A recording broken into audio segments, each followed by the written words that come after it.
ஹாயபா நேயர்களுக்கு வணக்கம். இது செயின்ட் ஜோசப் யூனிவர்சிட்டி வழங்கும் கற்போம் கற்பிப்போம்.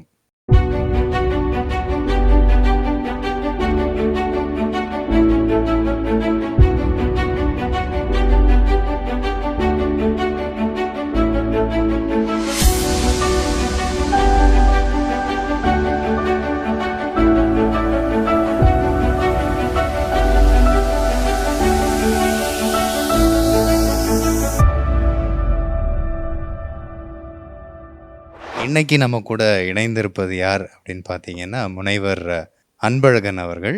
இவங்க மெக்கானிக்கல் டிபார்ட்மெண்ட்டுடைய ஹெச்ஓடியாக இருக்காங்க, டிஎம்ஐ காலேஜ் ஆஃப் இன்ஜினியரிங்கில். சார், உங்களை ஹாயபா சேனலுக்கு வரவேற்பதில் பெருமகிழ்வு கொள்கிறோம். சார், இந்த நிகழ்ச்சியில் என்ன அப்படின்னு பார்த்தீங்க அப்படின்னா, உங்களுடைய துறையை பற்றி உங்களுடைய கருத்து என்ன? நீங்கள் மாணவர்களுக்கு என்ன மாதிரி அவங்கள எப்படியெல்லாம் ஸ்கில் டெவலப் பண்ணுறீங்க, அவங்களுக்கு என்னெல்லாம் செய்கிறீங்க அப்படிங்கிறத சொல்கிறதுக்காக கேட்குறதுக்காக தான் இந்த நிகழ்ச்சியை ஆர்கனைஸ் பண்ணியிருக்கோம். அதில் முதலாக நான் என்ன கேட்க விரும்புகிறேன் அப்படின்னா, உங்களுடைய மெக்கானிக்கல் டிபார்ட்மெண்ட்டை பற்றி ஒரு சுருக்கமான ஒரு செய்தியை சொன்னீங்கன்னா கொஞ்சம் நல்லாயிருக்கும். எங்கள் மெக்கானிக்கல் துறையில் ஒரு 12 பேராசிரியர்கள் பணிபுரிகிறாங்க. அதில் ஒரு 6-7 பேர் முனைவர் பட்டம் பெற்றவர்கள். எஞ்சிய ஆசிரியர்களும் அவர்களுடைய முனைவர் பட்டத்தை இப்போது மேற்கொண்டு கொண்டு இருக்கிறார்கள். மேலும் எங்கள் மெக்கானிக்கல் டிபார்ட்மெண்ட்டை பொறுத்தவரை master degree in thermal engineering நம்முடைய டிஎம்ஐ பொறியியல் கல்லூரியில் இருக்குது. மேலும் இங்கே மெக்கானிக்கல் எடுத்து படிக்கக்கூடிய மாணவர்களுக்கு ஒரு பொன்னான வாய்ப்பு என்ன என்று கேட்டால், அவங்க தங்களுடைய பிஹெச்டி டாக்டரேட் பட்டத்தையும் படிப்பதற்கான ரிசர்ச் சென்டர்னுடைய அண்ணா யூனிவர்சிட்டி ரிசர்ச் சென்டரும் ஒருங்கமைய பெற்றுள்ள ஒரு டிபார்ட்மெண்ட் தான் மெக்கானிக்கல் டிபார்ட்மெண்ட். மேலும் அவர்களுடைய கல்வியை கற்பதற்கு தேவையான நவீன தொழில்நுட்பங்களுடன் கூடிய ப்ராக்டிக்கல் செய்வதற்கான வசதிகள் அடங்கியுள்ளது. இங்கே மாடர்ன் 3D பிரிண்டிங் டெக்னாலஜி பற்றி கல்வி அறிவை பெறுவதற்கான வசதி வாய்ப்பு உள்ளது. மேலும் CNC machining, that is lathe, அதுக்கப்புறம் சிஎன்சி மில்லிங் போன்ற இயந்திரங்களை பயன்படுத்தி அவர்களுக்கு தொழில்நுட்ப அறிவை வளர்ப்பதற்கான வாய்ப்புகளும் நம்ம கல்லூரியில் செய்து கொடுக்கப்பட்டிருக்கு. அப்புறம் நவீன புதிய தொழில்நுட்பங்கள், அப்புறம் காம்போசிட் மெட்டீரியல் பற்றியான ரிசர்ச்சுகளை செய்வதற்கு, புதிய உலோகங்களை பற்றி அறிந்து கொள்வதற்கான ஆராய்ச்சி அமைப்பு மற்றும் அதனை பரிசோதனை செய்வதற்கான வாய்ப்புகளும் இங்கே அடங்கியுள்ளது. மேலும் இங்கே படிக்கக்கூடிய மாணவர்களுக்கு தொழில்நுட்ப அறிவை மட்டும் புகுத்தாமல் அவர்களுக்கு கல்வியோடு வேலை வாய்ப்பு பெறுவதற்கான வசதிக்காக இன்டர்ன்ஷிப் போன்றவைகளையும் ஏற்படுத்தி கொடுத்து கொண்டு இருக்கிறோம். முதலாம் ஆண்டு முதல் இறுதி ஆண்டு மாணவர்களுக்கு இந்த வேலைவாய்ப்பு பெறுவதற்கான வாய்ப்பையும் கொடுத்து கொண்டு இருக்கிறோம். இப்போது இது மட்டும் இல்லாமல் உங்களுடைய டிபார்ட்மெண்ட்டில் சில கோர் பேப்பர்ஸ் இருக்கும், அதாவது தெர்மல் இன்ஜினியரிங் அது மாதிரியான கோர் பேப்பர்ஸ், அதை பற்றி கொஞ்சம் எலாபரேட் பண்ணிங்கன்னா கொஞ்சம் நல்லா இருக்கும். கோர் பேப்பர்ஸ் அப்படின்னு கேட்டிங்கன்னா ஸ்பெஷலைசேஷன் தான். Thermal engineering subject, heat and mass transfer, problem சார்ந்த சப்ஜெக்டுகளாக fluid mechanics, strength of material, இது சிவில் இன்ஜினியரிங் சப்ஜெக்டோடையும் தொடர்புடையது. மேலும் இயந்திரவியல் படிக்கக்கூடிய மாணவர்களுக்கும் அது ஒரு முக்கியமான ஒரு பாடமாக கருதப்படுகிறது.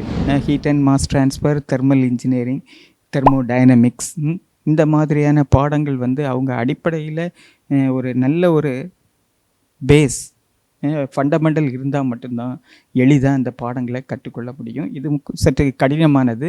இந்த பாடங்களையும் சிறந்த முறையில், சீரிய முறையில், எளிமையாக அனைத்து மாணவர்களும் புரிந்து கொள்ளக்கூடிய முறையில் நம்ம கல்லூரியில் அந்த பாடங்களை நடத்தி கொண்டு இருக்கிறார்கள். அந்த சப்ஜெக்டோடு சேர்ந்த ப்ராக்டிக்கல் வகுப்புகளும், உதாரணமாக இயந்திரத்தினுடைய அதை எவ்வாறு ஒரு இயந்திரம் செயல்படுகிறது என்பது நேரடியாக அவர்களை ஆய்வு கூடங்களுக்கு எடுத்து சென்று அவர்களுக்கு அங்கு அந்த இயந்திரத்தை பற்றிய விரிவான விளக்க உரைகளும், மேலும் வீடியோ அது சார்ந்த வீடியோக்களையும் ஆசிரியர்கள் விரிவுரையாளர்கள் வந்து எடுத்துக்காட்டுகள் மூலம் எடுத்து கூறி சிறந்த ஒரு அறிவினை பெறுவதற்கான வாய்ப்பை ஏற்படுத்தி கொடுக்குறோம். இப்போது இண்டஸ்ட்ரியல் விசிட் அப்படின்னா எங்கே சார் பிள்ளைங்களை கூட்டிகிட்டு போவீங்க? அதனால அவங்க என்ன கற்றுக்குறாங்க? இப்போ அருகாமையில் உள்ள தொழிற்சாலைகள், உதாரணமாக Hyundai, composite manufacturing, that is wind mill blade manufacturing, இந்த மாதிரியான தொழிற்சாலைகளுக்கு, அப்புறம் ஃபவுண்ட்ரி, அங்கே அவங்க பாடத்தோடு கூடிய சம்பந்தமான பொருட்கள் எவ்வாறு உற்பத்தி செய்யப்படுது, உதாரணமாக குண்டாய் நிறுவனம் மற்றும் கியர் மேனுஃபேக்சரிங், இயந்திரத்தினுடைய பாகங்கள் எவ்வாறு உற்பத்தி செய்யப்படுகிறது, அதனுடைய பயன்பாடு என்ன என்பதை அவர்கள் முழுமையாக தெரிந்து கொள்ள முடிகிறது. Super sir. இப்போது வந்து பார்த்தீங்கன்னா எம்ஓயூஸ் போட்டிருப்பீங்க இல்லைங்களா? என்ன மாதிரியான கம்பெனிஸ் கூட நீங்கள் எம்ஓயூஸ் போடுறீங்க? அந்த எம்ஓயூஸ்னால பசங்களுக்கு என்னென்ன பயன்கள்? இப்போ குட்வின் மோட்டார்ஸ்னு ஒரு நிறுவனத்தோட ஒரு எம்ஓயு போட்டிருக்கோம். நம் கல்லூரியில் பயிலக்கூடிய மாணவர்கள் அந்த எம்ஓயு மூலமாக அந்த தொழில் நிறுவனத்திற்கு சென்று அங்கு அவர்கள் உற்பத்தி செய்யக்கூடிய பொருட்களை பற்றியும் தொழில்நுட்பத்தை பற்றியும் சிறந்த முறையில் அறிந்து கொள்வதற்கு இது ஒரு பெருந்துணையாக இருக்கிறது இந்த எம்ஓயு மூலமாக.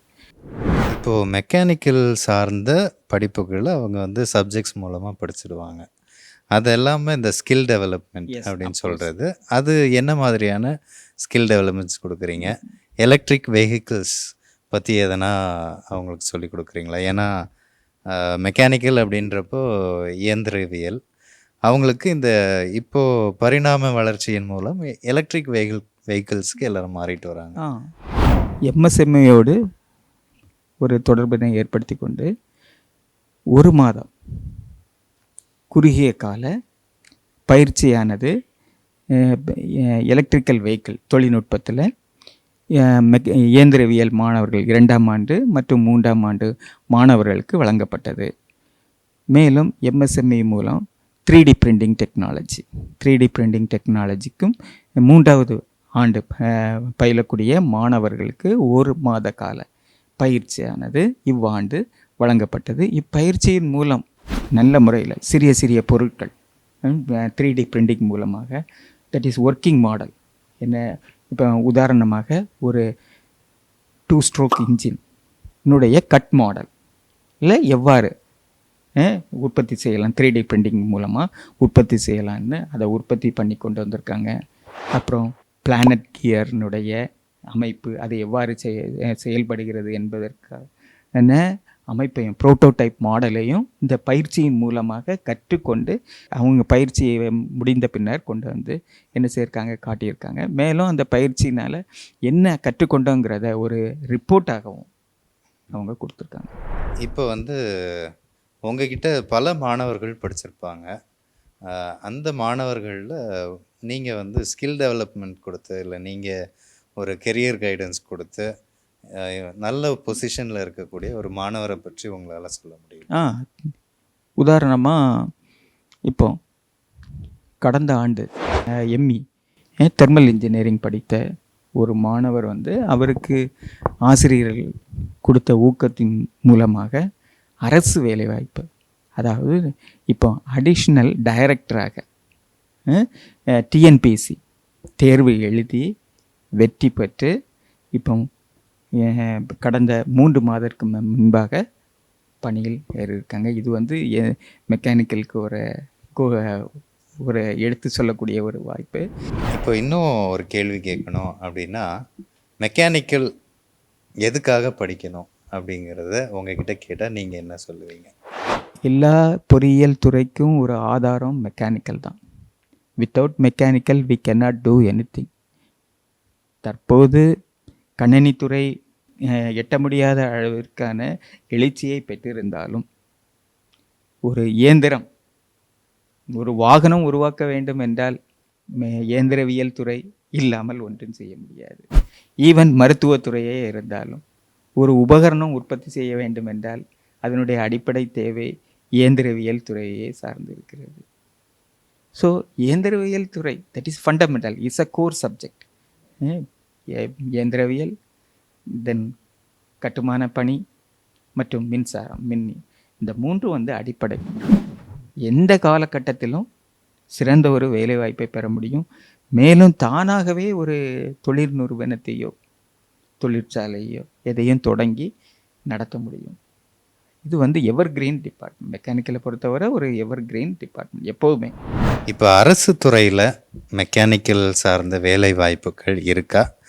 அது அவங்க அந்த அரசு துறைக்கு போகணும் அப்படின்னா அவங்க என்ன மாதிரியான பயிற்சி எடுத்துக்கணும்? என்ன மாதிரியான எக்ஸாம்ஸ்க்கு போகணும்?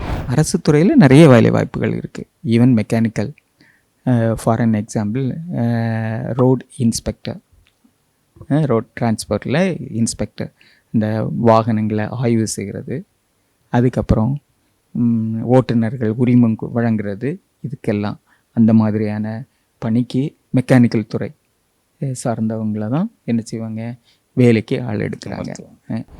கப்பல் கட்டுமானம், தென் ஆகாய விமானம், உற்பத்தி சாலைகள், மின் உற்பத்தி நிலையங்கள், அணு மின் நிலையங்கள், எண்ணற்ற வேலை வாய்ப்புகள். தென் மேனுஃபேக்சரிங், ஆட்டோமொபைல் இயந்திரம், எங்கள் உற்பத்தி செய்யக்கூடிய தொழில் நிறுவனங்கள். Then wind mill, renewable energy, wind mill உற்பத்தி செய்யக்கூடிய இடங்களில் பிளேடு தயாரிக்கிறது, அதை காம்போசிட் மெட்டீரியல்ஸ், நவீன புதிய உலோகங்களை பயன்படுத்தி உற்பத்தி செய்யக்கூடிய வாய்ப்புகள் எண்ணற்ற. ஈவன் அரசு நிறுவனங்களிலும் இயந்திரவியல் மாணவர்களுக்கு வேலை வாய்ப்புகள் கொட்டி கிடக்கிறது. அவர்களுடைய திறமையை பயன்படுத்தி அவர்கள் இந்த வேலை வாய்ப்புகளை எளிமையாக பெற்றுக்கொள்ள முடியும். Super sir. இது இல்லாமல் ப்ரைவேட் செக்டாரில் என்ன மாதிரியான கம்பெனிஸ் இருக்குது? அதில் எப்படியெல்லாம் இவங்க வேலை வாய்ப்பு பெற்றுக்கொள்ளலாம்? ப்ரைவேட் செக்டாரும் நிறையவே வேலைகள் கொட்டிக்கிட்டு இருக்கு. கவர்மெண்ட் செக்டார் மட்டும் இல்லை. இப்போ உதாரணத்துக்கு பார்த்தீங்கன்னா டிவிஎஸ் மோட்டார்ஸ், இது ஒரு தனியார் நிறுவனம். இங்கே இயந்திரவியல் படித்த மாணவர்களுக்கு வேலைவாய்ப்பு இருக்குது. அதுக்கப்புறம் பார்த்தீங்கன்னா இப்போ நிறைய உதாரணத்துக்கு யமஹா, ஹோண்டா, தென் ஹுண்டாய் கார் கம்பெனி, என்னது புதிய கார் நிறுவனங்கள் கூட இந்திய பெருநாட்டில் வந்து கொண்டு இருக்குது. அதுக்கு இது போக சிறிய நட்டு போல்ட் தயாரிக்கக்கூடியது, ஒவ்வொன்றும் மெக்கானிக்கல் இயந்திரங்களை பயன்படுத்தி உற்பத்தி செய்யக்கூடிய எல்லா இடங்களிலும் மெக்கானிக்கல் பாடப்பிரிவை படித்த மாணவர்களுக்கு வேலைவாய்ப்பு கொட்டி கிடைக்கிறது. அவர்கள் தங்களுடைய திறனை செம்மையாக பயன்படுத்தி கொண்டால் அவர்களுக்கு எளிதாக வேலைவாய்ப்பை பெற முடியும். உங்களுடைய மாணவர்கள் இந்த ஆண்டர்ப்ரெனர்ஷிப்பில் எப்படி இருக்காங்க, எப்படி மேலே வந்திருக்காங்க? யாராவது அதுக்கான சில உதாரணங்கள் ஏதாவது சொல்ல முடியுமா? கடந்த ஆண்டு 4ஆம் ஆண்டு முடித்த ஒரு மாணவர் ஜாக்கப் டி, அவருடைய தந்தை நடத்தி கொண்டிருந்த ஒரு தொழில் நிறுவனத்தில் இப்போது தானும் தந்தையோடு இணைந்து ஒரு என்டர்பிரனராக மாறியிருக்கிறார். இதே போல் அதற்கு 3 ஆண்டுகள் முன்பாக ஒரு மாணவரும் தாமே ஒரு தொழிற்சாலையே தொடங்கி நடத்தி கொண்டிருக்கிறார். இதே போல் மாணவர்கள் வசதிக்கேற்பவும் அவர்களே சுயமாக சில நிறுவனங்களை தொடங்கி, சிறு குறு நிறுவனங்களை தொடங்கி நடத்தி கொண்டிருக்கிறார்கள். அதற்கும் இந்த சிறு குறு நிறுவனங்களை தொடங்குவதற்கும் அரசு, மத்திய மற்றும் மாநில அரசுகள் பல்வேறு வகையான வாய்ப்புகளை, கடன் வசதிகளை செய்து கொடுக்கிறது. இவ்வாறான பெறக்கூடிய கடன் வசதிகளுக்கு ஒரு குறிப்பிட்ட தொகை மானியமாகவும் அவர்களுக்கு வழங்கப்படுகிறது.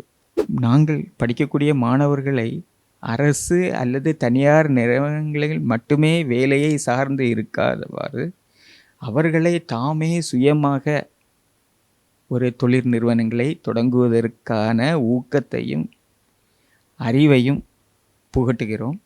இங்கே உள்ள அவங்களுக்கு வந்து ஒர்க் ஷாப்ஸ், ஈவெண்ட்ஸ் அது மாதிரி நீங்கள் கொடுக்கும் பொழுது அவங்க எப்படி அதை பயன்படுத்தி கொள்கிறாங்க, அதனால் எப்படி பயன்பெறுறாங்களே அப்படிங்கிறத பற்றி கொஞ்சம் சொல்ல முடியும்? இப்போ மாணவர்களுடைய செயல்திறனை வந்து அறிந்து கொள்வதற்காக ப்ராஜெக்ட் காம்படிஷன்ஸ், அவங்களுடைய தொழில்நுட்ப அறிவு எவ்வாறு இருக்குங்கிறத ஒரு குறிப்பிட்ட கால இடைவெளியில் ஒரு வருடத்தில் 2 முறை, பருவத்திற்கு ஒரு முறை மாணவர்களிடையே போட்டிகளை நடத்துகிறோம். அப்போ அவங்களுடைய திறனை வந்து எக்ஸ்பெக்ட் பண்ணுறாங்க. they expect their projects. Among the projects, some innovative projects we select and give some awards also to encourage others also. இப்போ உங்ககிட்ட ட்ரோன் டெக்னாலஜி அப்படிங்கிற ஒரு ரிசர்ச் சென்டருக்கான கண்டிப்பாக இருக்கு. அதை வச்சு எப்படி மாணவர்கள் பயன்பெறுறாங்க? ட்ரோன் மூலமாகவே நமக்கு தேவையான பயிர்களுக்கு தேவையான உரங்களை இடலாம், பூச்சிக்கொல்லி மருந்துகளை எடுக்கலாம். அப்புறம் ரகசியமாக நமக்கு ஏதாவது ஒரு இடத்தை கண்காணிக்கணும், எதிரி நாட்டை கண்காணிக்கனாலும் அதுக்கும் பயன்படுது. அதுக்கப்புறம் இப்போ நவீன தொழில்நுட்பத்தின் மூலமாக ஒருத்தருக்கு ஒரு மெடிசினை குறுகிய நேரத்தில் விரைவாட்டு என்ன செய்கிறதுக்கு கொண்டு எடுத்து செல்கிறதுக்கு, அவங்களுடைய உரிய இல்லத்திற்கே எடுத்து செல்வதற்கான வசதியும் ட்ரோன் டெக்னாலஜி மூலமாட்டு வந்திருக்கு. ட்ரோன் டெக்னாலஜி மூலமாக எண்ணற்ற வசதிகளும் வாய்ப்புகளும் இருக்குது. அப்போ இதற்கான அறிவை பெற்றுக்கொள்ள மூலமாக தானே அவங்களே ஒரு ட்ரோனை உருவாக்க முடியும். அதை பயன்படுத்தி பல வழிகளில் அவங்களுடைய வருமானத்தை பெருத்திக் கொள்ளலாம். உதாரணத்துக்கு இப்போ ஆடியோ வீடியோஸ் திருமண நிகழ்ச்சிகள்லையும் பார்க்கலாம். நிகழ்ச்சிகளை பதிவு செய்வதற்கு எது பயன்படுத்துகிறாங்க? ட்ரோன். ஓவர்வியூ, ஏரியல் வியூ பார்க்குறதுக்கு, இந்த மாதிரி இதெல்லாம் அண்டை நாடுகளை வேவு பார்க்குறது, இதுக்கெல்லாமே எது தான் யூஸ் பண்ணுறாங்க? ட்ரோன் டெக்னாலஜியை யூஸ் பண்ணுறாங்க, ஆள் இல்லாமலே. இதனால் பெரிய பாதிப்பு ஏற்படாது, யாருக்கும் எந்த கேஷுவாலிட்டியும் இல்லாமல் நம்ம இது பண்ணிக்கலாம். Super sir. இவ்வளோ நேரம் உங்கள்கிட்ட பல விஷயங்களை கேட்டு தெரிஞ்சு கொண்ட மாணவர்களும் ஹாயபா நேயர்களும் அதை வந்து தெரிந்து கொண்டார்கள். ஹாயபா சேனல் சார்பாக உங்களுக்கு எங்களுடைய நன்றிகளை தெரிவித்துக் கொள்கிறோம். நன்றி.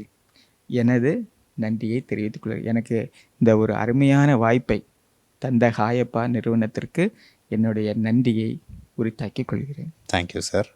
இவ்வளவு நேரம் நாம் மெக்கானிக்கல் துறையினை பற்றி கேட்டு தெரிந்து கொண்டும் இன்னும் பல துறைகளை பற்றி தெரிந்து கொள்ள ஹாயபா சேனலுடன் இணைந்திருங்கள். நன்றி, வணக்கம்.